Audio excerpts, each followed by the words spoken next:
Hello guys! Happy Thursday morning at magandang buhay po sa ating lahat. So for today's video guys, as usual ay maghahatid ulit po tayo ng estudyante. So today is Thursday, kay bilis ng araw guys. So bukas ay Friday na naman po. So at this moment guys ay nakahanda na po ang mga bibis para ihatid sa school. So yun na nga guys, dahil maaga pa, medyo makulimlim pa guys, napapansin nyo po. Ito ang dalawang mga batuta nasa labas. So tingnan nyo naman po guys, dala-dala ang bibi naming si Rosie. O tingnan nyo po guys, kumikinang pa yung mata. So yun guys, flexing sa aming street. Tingnan nyo yung street namin guys, malinis.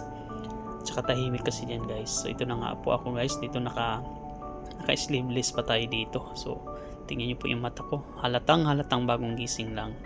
So maya konti guys ay ihahatid ko na po ang mga bibis na ito. So tamang selfie lang muna kami dito guys. So ito na nga po, paalis na nga po kami dito, palabas na kami ng subdivision. So at this moment guys ay hindi po kasama ang mama namin sa paghatid. So ang videographer natin dito guys, syempre ang kuya ko.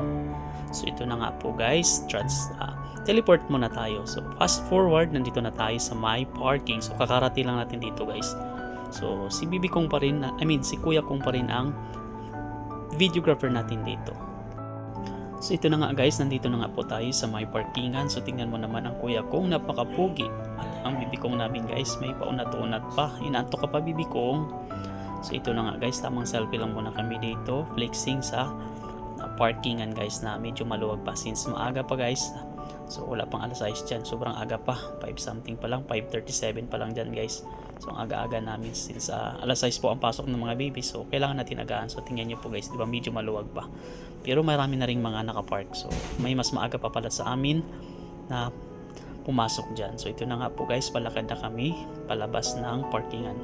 Tingnan nyo naman ang bibi kong namin guys, nagpahuli, parang himala na nagpapahuli siya lagi ngayon. So ito na nga guys, dito na kami sa may highway naglalakad.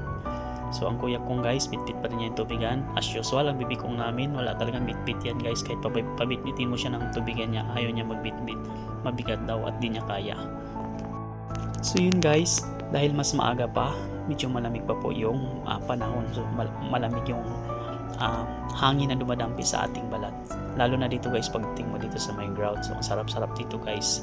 Parang ramdam mo yung sariwang hangin. Saka ramdam mo yung kaginhawaan pag nandito ka sa ground na ito. Kasi ito po talaga yung pinaka-favorite spot ko ng school na ito. So ito nga guys, tamang selfie lang kami ng mga batuta dito. Tingnan mo na ang bibi kong namin, napakaganda.